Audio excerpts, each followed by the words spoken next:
खबर है में खुश आमदेद। मेरे साथ आरफ हमीद भट्टी साहब, ताहिर मलिक साहब और मैं हूं सईद काजी। नाज़रीन, कल क्यों मौलाना फजलुर रहमान को इकट्ठे बिठाना पड़ा, मोहतरमा मरीम नवाज साहिबा को और जनाब बिलावल भुट्टो साहब को, क्या कोई इख्तलाफ था? इससे पहले बड़ी साहब ने कल खबर दी थी कि जनाब ये सोलो फ्लाइट कर रहे हैं, क्या यही मामला ज़ेर बहस है या कुछ और था? अपने पैनलिस्ट से पूछेंगे। उस तरफ दूसरी तरफ जनाब ख्वाजा आसिफ साहब जो हैं वो वो कह रहे हैं मशरूत इस्तीफ़े देंगे। ये मशरूत इस्तीफ़े क्या होते हैं कि जी अगर हमारी बात मान लीगी तो हम इस्तीफ़े वापस ले लेंगे। मगर आज हम खास तौर पर एक सेगमेंट और भी रखेंगे जिसमें हमारे साथ चौधरी एतजाज़ एहसन होंगे जो बताएंगे इस्तीफ़े होने की सूरत में क्या होगा और किस तरह हुकूमत को डैमेज कर पाएंगे। क्या ये डिसफंक्शनल कर देंगे हुकूमत को या कहानी कुछ और है? फिर हमारे मसाए में तो अजीब कहानी हो रही है और शायद बड़ी कहानी वही है। उन्होंने केजरीवाल को जो वज़ीर आला हैं दिल्ली के, उनको नज़र बंद कर दिया है मोदी ने। सब जमहूरियत का मलम्मा उतर गया और वो सारा फाशिज्म जो है, वो सारा हिंदू फाशिज्म और फंडामेंटलिज्म जो है वो अब खुलकर सामने आ रहा है। ये शायद अहद ही एक्सपोजर का है, चीज़ों के नंगा होने का। जी भट्टी साहब, मौलाना फजलुर रहमान सबों को इकट्ठा बिठाया।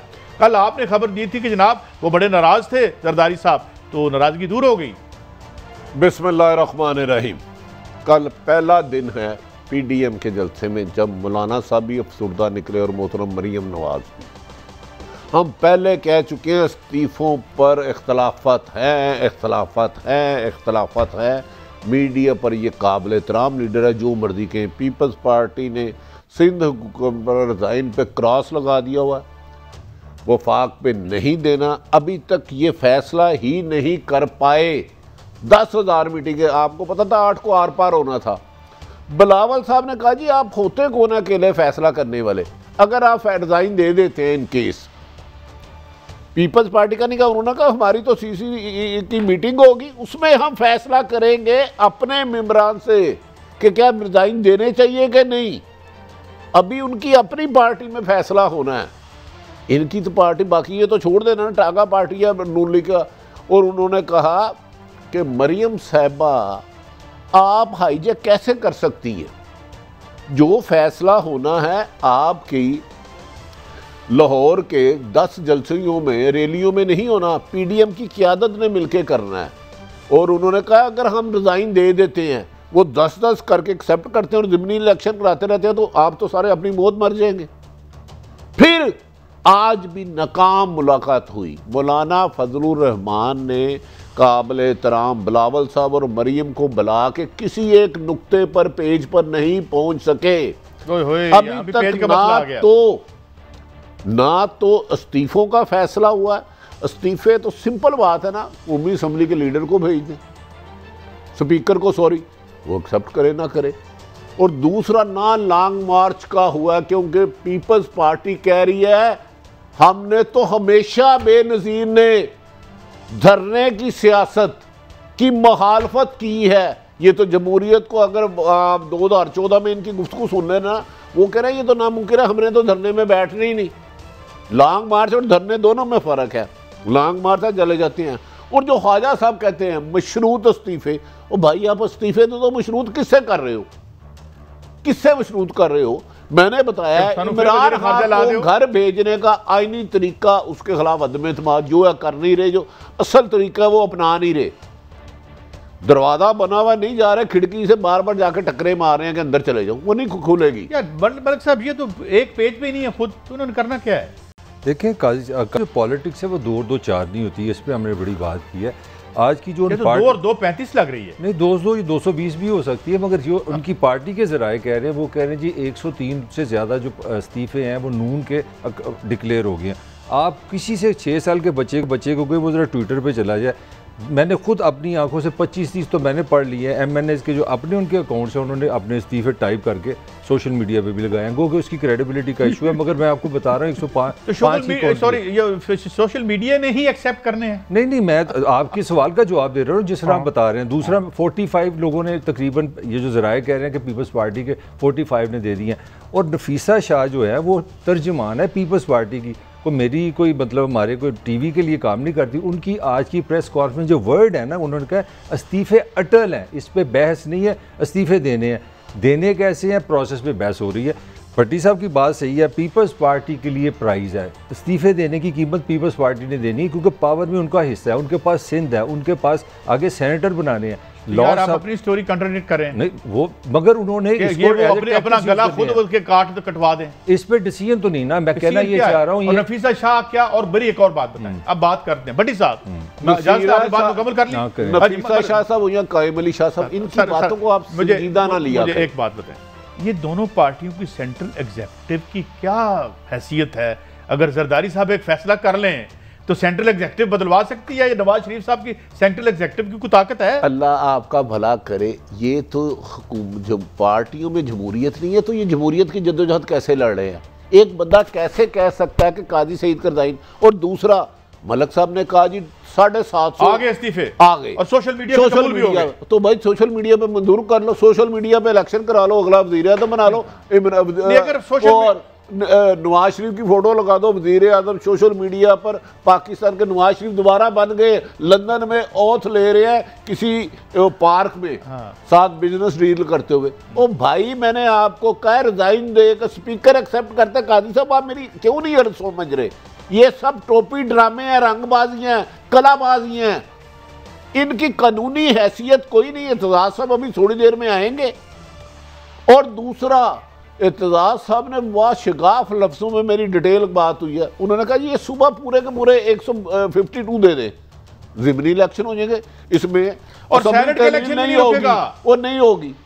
तो भाई ये इस्तीफे की धमकियां और इस्तीफा स्पीकरों को भेजने में ज़मीन आसमान का फ़र्क है। फिर वो स्पीकर 1 to 1 बुलाएगा, आपके कोई प्रेशर तो नहीं है, आपसे किसी ने गन पॉइंट पे तो नहीं लिया, आपने होशो आवाज दिया, कोई नशे वाली चीज पिला के तो नहीं आपसे साइन करा लिया। अच्छा, ये एक आईनी तरीका है, मेरी समझ में नहीं आता। मुझे बताएं पहले ख्वाजा आसिफ साहब, मशरूत इस्तीफे क्या होता है? सुनते हैं ना, पहले आप ये इनकी अपनी स्टेटमेंट से पहले मौलाना फजलुर रहमान सुनाए और फिर ख्वाजा आसिफ साहब सुनाए इस्तीफों के हवाले से वो क्या कह रहे हैं।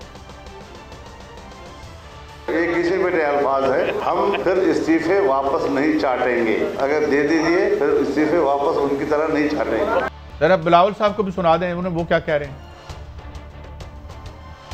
लेकिन पाकिस्तान पीपल्स पार्टी इसी मौजू पे अपना CC का मीटिंग बुला रहे हैं, वहाँ एहतसास साहब को और बाकी हमारे जो नुमाइंदे हैं, मेंबरान हैं, उनसे हम उनका ओपिनियन और इनपुट लेंगे। अच्छा बड़ी साहब, मेरा सवाल ये है कि जब हमने किसी काम पर मट्टी पाव करना होता है तो उसका कमीशन बना देते हैं, और जब पार्टियों ने कोई काम नहीं करना होता तो CC पे डाल देते हैं। तीनों बात एक दूसरे से इख्तलाफ है, एक दूसरे की बिल्कुल अलग डायरेक्शन है। वो कह रहे हैं रिजाइन देने का फैसला हो गया मरियम साहिबा, और खुद बिलावल साहब ने कहा CC की मीटिंग बुलाएंगे और उसमें डिस्कस करेंगे। इट मीन के रिजाइन का फैसला नहीं ना हुआ अभी, क्या कोई शक है आपको? और उन्होंने कहा मशरूत, इनका एक है कि इमरान खान घर जाए। क्या इमरान खान के, जब इमरान खान 2014 में कह रहा था नवाज शरीफ रिज़ाइन दे दे, उसने दे दिया था, वो घर चले गए थे, घर छोड़ सब रिज़ाइन दे दिया था। इनकी हैसियत क्या है इस मुतालबे की? मुतालबा करना इनका हक है, क्या ये आईनी मुतालबा है? ये कैसे करेगा? आर्मी चीफ से इनकी लड़ाई, DG ISI से जनरल फैज साहब से इनकी लड़ाई, इमरान खान से इनकी लड़ाई, जजों से इनकी लड़ाई, FBR से इनकी लड़ाई, FIA से इनकी लड़ाई, पुलिस से इनकी लड़ाई, एंटी करप्शन से इनकी लड़ाई, कस्टम से इनकी लड़ाई, एक्साइज से इनकी लड़ाई। वो मुझे बताएं क्या नरेंद्र मोदी ने फैसला करना है इसका? मुझे तो ये समझा दें कि 50 मीटिंगें हो चुकी हैं, इनकी इजलास हो चुके हैं APC के बाद, आज तक इस्तीफा स्पीकर के पास कितने पहुंचे, और लॉन्ग मार्च के लिए कितने लाख पहुंच गए, इस्लामाबाद पहुंच चुके। अगर ये दोनों सच है तो फिर इस पे आर्गूमेंट बड़ा अच्छा बनता है। आफ्टर मैं तो वही अर्ज किया था, मैं तो राय नहीं दे रहा, लेकिन इमरान खान साहब बताएं डायलॉग के हवाले से, फिर उन्होंने अपने रीइटरेट किया है अपने स्टैंड। अच्छा बड़ी साहब, खबर ये है कि इनके मामलात बड़े तय हैं इनके, माशाल्लाह। एक खबर है। अच्छा कादी साहब, आप हमें क्या इतना सादा समझते हैं, बेवकूफ़ समझते हैं कि इनसे रब्ता किया हुकूमत ने? इनसे एक तरफ तो ये कहते हैं हम इमरान खान से भी बात करना नहीं पसंद करेंगे, तो उसकी क्या किसी कौंसलर से इनसे रब्ता हुआ है? इमरान खान के किसी यूनियन नाज़म से हुआ है? क्या अहमक बना के लोगों को फीडेड खबरें दे रहे हैं? तो ये हमें मजाक नहीं है। हाँ, इमरान खान साहब की अच्छी बात है, शुरू से ये अकड़ में रहे, जो अल्लाह को तकब्बर पसंद नहीं। ये डाकू चोर, अल्लाह का शुक्र है डाकू चोरों से डायलॉग पर आ गए। हाँ, करप्शन पे कह रहे हैं, करप्शन पे एनआरओ ना देना चाहिए, बिल्कुल ये सही है, लेकिन करप्शन के खिलाफ एहतसाब क्रॉसिंग बोर्ड मेरा पहले दिन से ये है। और अच्छी बात है इमरान खान ने डायलॉग पे आने का कहा है, करप्शन पे वो तो खुद कह रहे हैं हम इमाम मस्जिद हैं, तो फिर डायलॉग करने किस बात की है? चलो मलिक साहब आप रहनुमाई करें, पीपल्स पार्टी और नून लीग ये पीडीएम और हुकूमत बैठ गई, तो डायलॉग क्या करने हैं? चलिए मैं थोड़ा सा एक दो कमेंट इससे पहले आपकी कमेंट पे भी आता हूँ। मैं जो प्रेशर मैं देख रहा हूँ जो आपको नज़र नहीं आ रहा कि इमरान खान साहब के मुंह से तो मुज़ाकरात का लफ्ज़ ही नहीं निकल रहा था, वो आपने खुद सुन लिया। उनके सबसे सीनियर वज़ीर साहब फरमा रहे हैं जी कि एक कदम अपोजिशन भी पीछे आए, एक कदम हुकूमत भी पीछे है। आप कह रहे हैं जी इस्तीफ़े मैटर नहीं करते, मान लिया इस्तीफ़े मैटर नहीं करते। वैसे डीजी भट्ट साहब हैं, वो म्यूज़िक लगा के अपना पेट भरते हैं, उनको आप गिरफ्तार कर लेते हैं, वहाँ आप पानी छोड़ देते हैं। मुझे बताएं अगर आपको इस्तीफ़े मैटर नहीं कर रहे, अगर ये सारी ब्लफ चल रही है, तो यार आप लोगों को किन को पकड़े हैं? तुमने, आपको पता है अभी तक मुल्तान में लोग पकड़े हुए हैं, क्यों पकड़े हैं सुन लें। तुमने कुर्सियाँ दी, तुमने रेडी लगाई, यहाँ पे तुमने खेमे लगाए। अच्छा एक खबर करेक्ट कर दूं, ये प्रेशर एक खबर करेक्ट कर दूं, अभी एक चैनल पे खबर चली है, वहाँ कोई स्विमिंग पूल नहीं, अच्छा नहीं, वो पुरानी खबरें चल रही हैं। मैं आर्गुमेंट से बात करूंगा, मैं मलिक साहब से आर्गुमेंट्स करूंगा। तो ये बगैर प्रेशर क्यों हो रहा है सारा कुछ? ये आपसे मेरा सवाल कह रहे हैं, सच कह रहे हैं, मुझे अब दे दे। अभी चलते हैं मीनारे पाकिस्तान, कश्तियाँ ले लेते हैं। अगर कश्तियों की अंदर जानने की ज़रूरत पड़ी तो समझे पानी खड़ा है, अगर पैदल सारे मीनारे पाकिस्तान फिर लिया तो फिर मेरा ख्याल है प्रोपेगेंडा बंद करें। घास के लिए रोज़ाना पानी देना पड़ता है, अगर उसको भरना होता ना उसके लिए छोटी छोटी वो फुवारा, उसको ज़रूरत नहीं है, इतने इतने बड़े पाइप हैं उसको खोलते। ये एक ड्रामा किया गया है। उस वक्त कुछ लोग गए पानी घास को, आपके छोटा सा गार्डन है ना 10 मरले का घर, उसको भी आप रोजाना पानी देते हैं बिला नागा। वो तो अगर मुस्लिम लीग नून के 5 काबिल एहतराम रहनुमा हैं, मैं उनके साथ मीनारे पाकिस्तान चलता हूँ। अगर मुझे लगता है कि मीनारे पाकिस्तान का फैसला करके उन्हें अब लगता है कि वो भरना तो है नहीं। अगर वो एक मिसाल है, उधर 10 कनाल का, मैं मिसाल दे रहा हूँ, अगर 2 मरले पे पानी खड़ा है तो मीनारे पाकिस्तान पे तो पानी ना छोड़ने की बात होनी चाहिए। अगर है खड़ा तो वो गलत है। मैं वो आपकी बात, हाँ दूसरी जो आप पे इमरान खान साहब जितना ये नाइंसाफी और जुल्म कर रहे हैं ना, ये हुकूमत को अजाब आएगा कि डाकू चोरों को नहीं पकड़े जो एहतजाज कर रहा है, जो इनको गालियां दे रहा है, जो अदारों को गालियां दे रहा है। मैंने रोटी कमानी है उनको पकड़, तो मैं डीजे नहीं, वो तो इनके मरे जा रहे हैं लेडी वाली के लिए, तो इनके पेट में इतना दर्द है हुकूमत के और इनको भी। मुझे खाने का ऑर्डर दिया, सुनाना है, फिर उसकी नहीं परवाह। मैंने तो मेरा रोजगार है ना पकाई करके आपको देना, तो मुझे पर्चे दोगे। बनेगी नहीं। भट्टी साहब से मैं एक बात करना चाह रहा हूँ, 24 मुकदमात हुए हैं मुस्लिम लीग नून पे, पता है क्या कि SOPs पे अमल दरामद नहीं कर रहे जलसों के वाले से। आज जो खान साहब ने सियाल एयर पे खिताब फरमाया ना, वहाँ पे एक भी कुर्सी 6 फुट पे नहीं लगी हुई थी। 50% से ज़्यादा लोग जो बैठे थे, किसी ने मास्क नहीं वहाँ पे लगाया हुआ था, और वो फंक्शन भी इनडोर हुआ है। दुनिया सारे के एक्सपर्ट कहते हैं आउटडोर बैठो। अब बताएं ये SOP की वायलेशन, मुझे आप जवाब। अगर इमरान खान साहब गलत कर रहे हैं तो इन पे वाजिब हो गया है 24 मुकदमे। अब मौलाना सुनाए वो क्या कह रहे हैं। वो उनके साथ खड़े हैं या नहीं खड़े। तहरीक इस पूरे सिस्टम के खिलाफ है, धांधली के खिलाफ है, जिसमें धांधली करने वाले खुद सोचें कि फिर उनका अंजाम क्या होगा। अच्छा, निजाम से मुराद फिर यही है कि ये वो इशारा करें कि यहाँ पर अनडेमोक्रेटिक सेटअप आ जाएगा, यही मतलब उनका? देखें, मैं एक गुजारिश कर रहा हूँ। एक तो मौलाना फजलुर रहमान साहब नहायत काबिल तराम बारिश आदमी है, उनके चेहरे पे तलखी और उदासी देखी थी। वो मीडिया टॉक दिल से नहीं कर रहे थे, जबरन कर रहे थे, क्योंकि उनका पहले दिन से एक ही अगर रिज़ाइन दे, रिज़ाइन पीपल्स पार्टी मान ही नहीं रही। वो कह रही है ये चैप्टर क्लोज कर दे, हम बयानात की हद तक देंगे, दबाव डालने के लिए जो मलिक साहब ने कहा वो ठीक है। मुझे बता दें, अगर इमरान खान साहब भी डायलॉग के लिए हो जाते हैं, ये तो कह रहे हैं वो रिज़ाइन दे, डायलॉग तो कोई तीसरा रास्ता निकालेगा ना जी, आप एक कमीशन बना दें, धांधली हुई है कि नहीं हुई, मैक्सिमम ये होगा ना। मैं नहीं समझता कि PTI इस पे मुज़ाकरत करेगी। अगर नून लीग या PDM पहले एक शर्त रखती है जी इमरान खान साहब रिज़ाइन दे प्राइम मिनिस्टरशिप से, तो फिर हम डायलॉग करेंगे, तो फिर तो डायलॉग उसी वक्त ही ख़त्म होगा, डायलॉग तो शुरू ही ना हुए। लिहाजा ये सिर्फ और सिर्फ PDM अंडर प्रेशर ला रही है, डरा रही है, और डरा रही है ISI के चीफ साहब को कि वो डिफेंसिव हो जाए। ये मैं आपको इनसाइड खबरें दे रहा हूँ, ये डरा रहे हैं अदारों को। सादा सा सवाल है, ये जेब को खतरा नहीं है, ये तो माल को खतरा है। तो यकीनन तो और क्या खतरा है? माल बचाओ मुहिम है, और क्या है? ये क्या आपके लिए जा रहे हैं? दसो एपीसी के या पीडीएम के कितने इजलास हुए, मुझे उसका रिजल्ट बताएं फाइनल। अच्छा, उसका आम शरीक को क्या फायदा हुआ? मान ये भट्टी साहब का नुक्ता नज़र काबिल इज्जत है, मगर चीज़ें इतनी आसान नहीं है। पाकिस्तान की जो सिचुएशन है, इंटरनल एक्सटर्नल, वो इतनी लंबी कहानी हो जाएगी। इकॉनमी सारी चीज़ें हिली हुई हैं। इसमें किसी जगह पे ये सोच है कि यार ये तसादम नहीं होना चाहिए। 40-50 हज़ार बंदा इस्लामाबाद चला जाए, पिंडी चला जाए, ये पाकिस्तान इस इकॉनमी ये अफोर्ड नहीं आप कर सकते। आप बड़े आराम से कहते हैं जी 170 है ना ज़िमनी करा दें। आपको पता है आपके पास एक आना नहीं है इलेक्शन कराने के लिए, 170 बनती हैं एमएनए की सीटें। और मियां साहब से कुछ उधार ले लें। नहीं, उधार ही वो मियां साहब ही फिर दे देंगे ना। मेरा मैं को मियां साहब का नुमाइंदा नहीं, मैं जो बात करने लगा नहीं, आप चीज़ें जितनी समझ रहे हैं ना जी, 160 लोग इस्तीफा देंगे, मैं साथ इलेक्शन करा दूंगा। भट्टी साहब ये इतना आसान नहीं है, मेरी बात पहले इस्तीफा देना आसान है। नहीं, सारी चीज़ें बड़ी कॉम्प्लेक्स है, इसलिए कहीं ना कहीं ये प्रेशर आ रहा है कि आप बात करके मसला हल करें। और हो सकता है, ये मैं आपको खबर देने लगा हूँ, हो सकता है हकान अब्बासी साहब 2-3 दिन के लिए लंदन भी चले जाए, मामला सेटल। अच्छा, मेरा सवाल अच्छा, सिवाय इसके कि हमारे केसेस वापस ले लो। अच्छा, क्या है? अच्छा, काजी साहब उनसे पूछे यार, क्या बताएं मुझे, उनसे और मुझे दिल पे हाथ रख के बताएं, इन्होंने डकैतियां नहीं की। अच्छा, उनका तो केस है बीबीसी से जूतियां खाई बैठ के, बीबीसी ने जूतियां मारी बैठ के। उनका केस है कि इलेक्शन में धांधली हुई है। छोड़ो यार, ये केस नहीं है। अच्छा, ये केस नहीं है। 2 मिनट, आपकी बात बड़ी वजनदार है। अच्छा, इलेक्शन में धांधली नहीं हुई। अच्छा, ये बताएं जी। अच्छा केस इमरान नवाज शरीफ ने नहीं अपना लड़ा, इनका मौकफ, ये एहतजाज कर किसके लिए रहे हैं? मुझे इलेक्शन में धांधली हुई है, आप सिलेक्टेड हैं, ये सिंपल इसका करेक्ट है। नहीं, आप बड़े होकर ना पीर बनेंगे। मैं बन गया हूँ, बन गए सर, मैं मान लिया।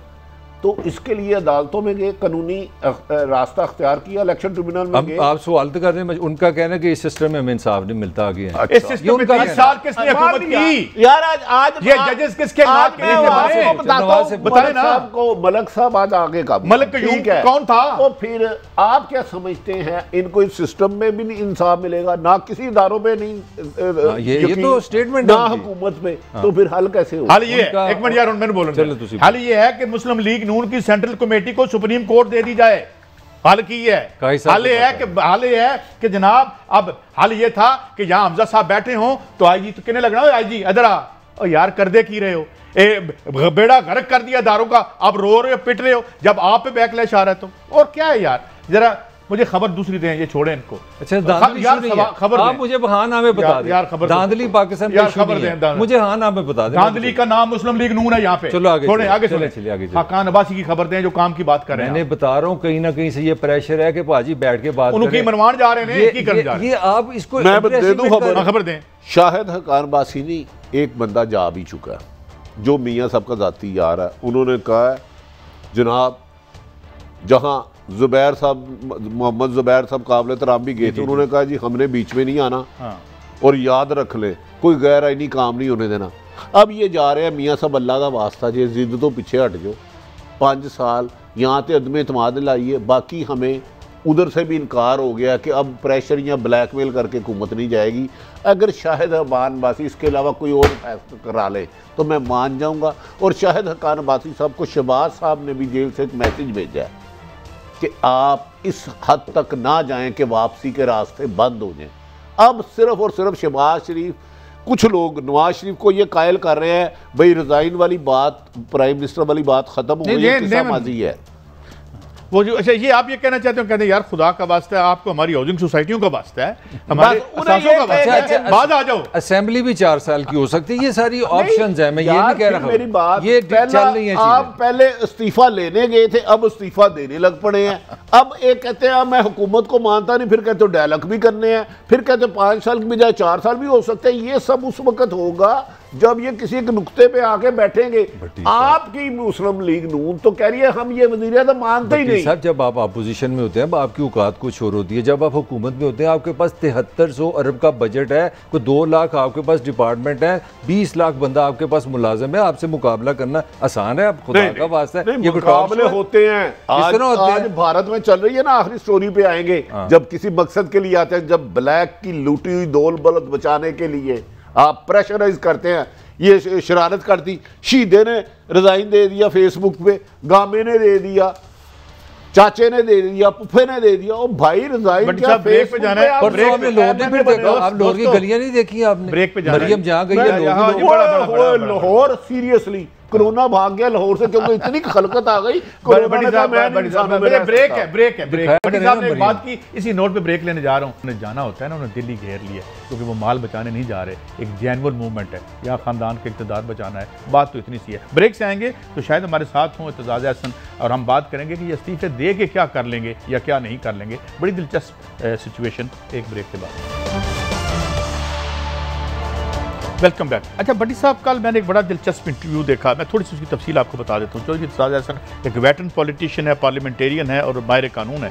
उन्होंने कहा कि अगर आप जो है एक असम्बली भी तोड़ दें, सिंध वाली, आप सारे इस्तीफे आपके हो जाएं, असम्बली 52(8)B के तहत ही टूट सकती है, नंबर 1। नंबर 2, उन्होंने कहा कि इससे बड़ा आप कोई फ़ायदा इमरान खान को नहीं पहुँचा सकेंगे अगर आप ये करते हैं कि सेनेट का इंतखाब तो होगा। लो जी, उन्होंने तो पीडीएम के गुब्बारे से हवा ही निकाल दी है। उन्होंने कहा इनके रिज़ाइन देने से एतजाज़ हसन वाहिद आदमी हैं जो जुल्फ़िकार अली भुट्टो के साथ काम कर चुके मिनिस्टर उनके ज़माने में पीपल्स पार्टी, और इनसे ज़्यादा आइनी माहिर शायद ही कोई हो। नहायत तजर्बाकार, सियासी विजन रखने वाले, आइनी सूझबूझ रखने वाले। उनका कहना है कि ये पीडीएम को पता नहीं कौन बेवकूफ़ मशवरे ऐसे देता है कि रिज़ाइन दे दो, वो तो पीडीएम की अब फेवर करेंगे। गो कि मैं समझता हूँ 152 आने से निज़ाम चलना आसान नहीं होगा, बहुत मुश्किल होगा, लेकिन एतजाज़ हसन साहब ने कहा इसका मतलब है रिज़ाइन। और कहते हैं सेनेट का इलेक्शन होगा और उसको वॉक ओवर मिल जाएगा, वो 2/3 मेजॉरिटी ले जाएंगे। मैंने इसीलिए कहा ना, पहले तो देखें क्या स्पीकर के पास कितने इस्तीफे पहुंचे। मेरा एक ही सवाल है हर एक से। भट्टी साहब, मेरा सवाल आपसे और है, ये है प्रेपरेशन पीडीएम की और कोई लीगल एक्सपर्ट नहीं है इनके पास। यार जो आपके साथ आज कर रहे हैं मौलाना फजलुर रहमान जिन्हें दे रहे हैं, ये असम्बली में नहीं जा सकते, असम्बली में नहीं अंदर जा सकते क्योंकि ये कौमी असम्बली के रुकन नहीं है। उसके लिए आपको या पास बनाना होगा, मैं शहीदे नूं मिलन आया मेहमान बन के, फिर स्पीकर के चैम्बर में नहीं जा सकते। इन्हें रिजाइन देना या नवाज शरीफ को रिजाइन देने से तो फ़ायदा ही कुछ नहीं है। 50 दफ़ा दे दे, बल्कि पीपल्स पार्टी वाले तो पहले ही कभी कभार लिखवा के रख लेते हैं कि जी हमें दे दो, वक्त ज़रूरत काम आएंगे। इनकी कानूनी लीगली हैसियत, कानून आइन जिसकी बात करते हैं वो 000 है। एक जो MNA है, ये मेंबर पार्लियामेंट है या सूबाई असम्बली में है, वो स्पीकर के पास जाता है, स्पीकर उससे पूछता है आपका प्रेशर तो नहीं था, ये आपके साइन है, कोई और तो नहीं दे गया, उसका इसके अलावा नहीं इस्तीफा, इसके अलावा इस्तीफा नहीं। लेकिन मेरा फिर वही सवाल है, मलिक साहब मुझे रौला पाया है, मतलब कोई आपके पास लीगल एक्सपर्ट नहीं है। अब एतजाज़ हसन साहब ने 2 प्रोग्रामों में कल ये बात की, बदामी साहब के भी और कल साहब मैंने आपसे एक चीज़ बड़ी मज़ेदार सीखी। जब कभी हम कहते हैं ना इमरान खान साहब ने ये वादा किया था कि नया पाकिस्तान होगा, एक पाकिस्तान होगा, गुर्बत खत्म हो जाएगी, तो आप हम बड़ी मजाक से मेरी तरफ कहते हैं तो हमने यकीन कर लिया। एतजाज़ साहब ये गुजारिश है, आपका सियासी सफ़र आप जुल्फ़िकार अली भुट्टो साहब के साथ रहे और आइनी जदोजहद शायद आप जैसी किसी ने ना की हो जितना मैं आपको जानता हूँ। आजकल पीडीएम कह रही है हम 152 रिजाइन दे देंगे और ये असम्बली तहलील हो जाएगी, ये निज़ाम नहीं चल सकता। आइन और कानून क्या कहता है इस सिलसिले में? यहाँ तक तो ताल्लुक है कि 152 150 अगर इस्तीफे आ जाए तो भट्टी साहब कहने को तो बहुत बड़ा उसके साथ तदातुम आ सकता है, क्योंकि 150 हल्कों में अगर बाई इलेक्शन हो तो वो बड़ा ही वो एक जनरल इलेक्शन ही हो गया हुकूमत के लिए, और उसमें सारे में मेरा ख्याल है हुकूमत को काफी नुकसान और हिल सकती है। ये बहुत बड़ा फिगर है जो आपने लिया है। नहीं, अगर वो तो फिलहाल तो इस पे इत्तेफाक ही नहीं हो रहा, हमारी तरह है, जरदारी साहब नहीं मान रहे, मेरी खुद बात हुई है लेकिन वो जलसों की है। लेकिन असम्बली तहलील करने के लिए कितने डिजाइन की जरूरत है और क्या इस्तीफे दे देते हैं 100 लोग? ये दूसरी बात है, ये दूसरी बात है, क्योंकि मतलब है कायदीन में क्या बातचीत हो रही है या इधर इस कॉन्फ्रेंस में क्या बातचीत हो रही है उसका तो मैं अमीन नहीं हूँ, पर ये आइन में बड़ा क्लियर है कि आइन में जो असेंबली है उसकी गिनती, उसका शुमार दरअसल 84 है, जो 342 की नेशनल असेंबली है, उसका कोरम 84 है। अगर कोरम 84 बंदे बैठे हो तो वो असेंबली है। वो हर चीज कर सकती है, मासवाए आइन को में तरमीम करने के, वो हर कानून साजी कर सकती है, वो सब काम कर सकती है। अब रहा अगर 84 बंदे से, वैसे तो टेक्निकली अगर 84 ना हो, 70 हो, 66 हो, और वो उनमें से कोई ये नुक्ता एतराज ना उठाए कि जनाब स्पीकर साहब कोरम नहीं है, तो कोरम आज खुद में ही एकदम गिनती हो जाती। किसी को स्पीकर के नोटिस में लाना मेंबर को फ्रॉम द फ्लोर जरूरी है। तो 70 के मेंबर्स की भी असेंबली चल सकती है अगर वो फैसला कर लें कि भाई हम अकेले रह गए 70, बाकी 250 छोड़ गए हमें, तो हम असेंबली चलाते हैं और बैठे रहते हैं और बस किसी ने वो कोरम के इसका जिक्र नहीं करना। 6-8 मेंबर बैठे होते हैं कई दफा हाउस ऑफ कॉमन्स में और डिबेट चल रही होती है। 645 के हाउस में 6-8 बैठे होते हैं, तो असेंबली तो डिसॉल्व नहीं होती। अच्छा चौधरी साहब एक और बात बताइएगा, अगर ये हो जाता है, मफरूजे की बात है, सईद काजी अर्ज कर रहा हूं, ये फरमाइएगा कि सेनेट के इलेक्शन पे इन इस्तीफों का कोई असर हो सकता है या नहीं? सेनेट पे इन इलेक्शन का बड़ा मनफी असर अपोजिशन के लिए और मुस्बत असर गवर्नमेंट के लिए होता है। देखिए असेंबलियां तो डिसॉल्व नहीं होती ना। अगर असेंबलियां डिसॉल्व नहीं होती, जो असेंबली डिसॉल्व नहीं होती उसमें जितने मेंबर हैं उन्होंने मेंबर ने अपनी मेजॉरिटी से मुंतखब करने हैं सेनेटर्स। तो पंजाब में अगर पीपल्स पार्टी के सारे और अपोजिशन के सारे, नून लीग के सारे MPs इस्तीफा दे जाते हैं और पंजाब में 14 सेनेटर मुंतखब करने हैं और वहाँ सिर्फ PTI के बैठे हैं, तो सारे 14 के 14 PTI के हो जाएंगे। इसी तरह 14 के 14 सरहद में हो जाएंगे, खैबर पख्तूनख्वा में। अब रहा सिंध में ये फर्क होगा कि वहाँ MQM के साथ PTI डिवाइड करेगी, पर पीपल्स पार्टी अपनी हुकूमत छोड़ के भी और इस्तीफे दे के भी बीच में से गिनती में से निकल जाएगी।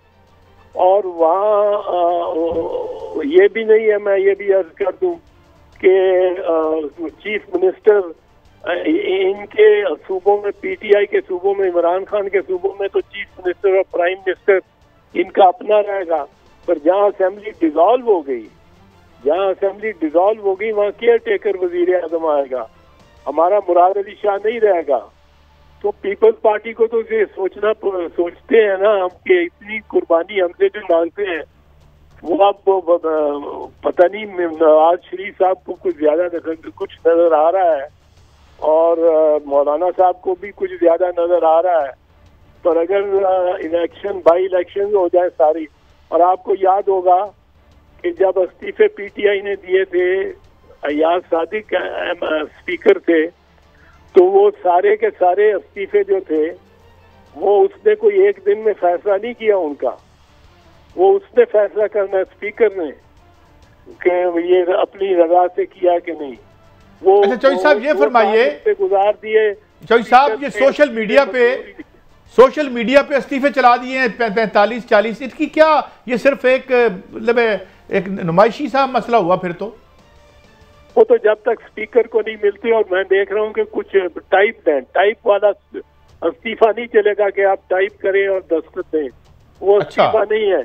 इस्तीफा कुल्लुहुम जनाब आली से लेके नीचे दस्तखत तक अपने हाथ में लिखा होना चाहिए, ये लाजिम है।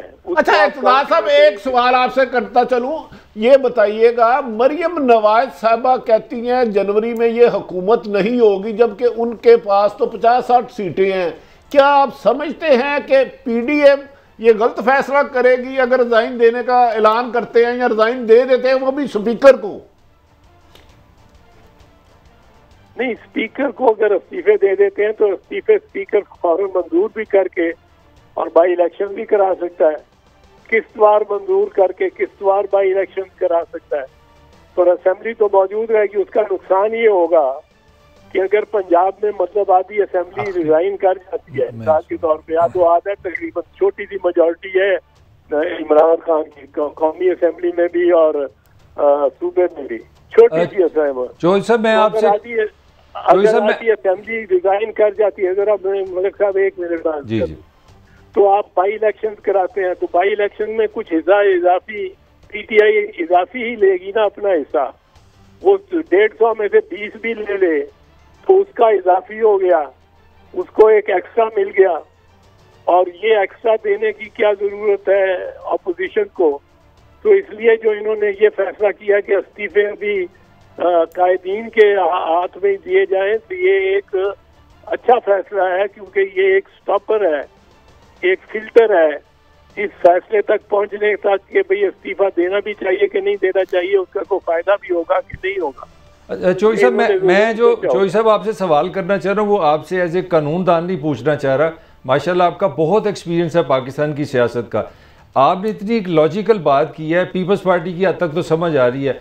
मेरे लिए आपसे सवाल है कि नवाज शरीफ और मौलाना क्या डेस्परेट हैं, गुस्से में हैं कि बहुत सूझबूझ से चल रहे हैं? वो इतने अग्रेसिव क्यों हैं? वो क्यों लॉन्ग मार्च और बड़े इस्तीफे और इससे इतनी जंग महाजराई पे वो क्यों तुले हुए हैं? आप क्या समझते हैं? ये तो आप उनसे ही पूछिए, उनके कोई मुफादात होंगे लाजमी। पर मैं आपको एक चीज बताना चाहता हूँ, एक मिसाल।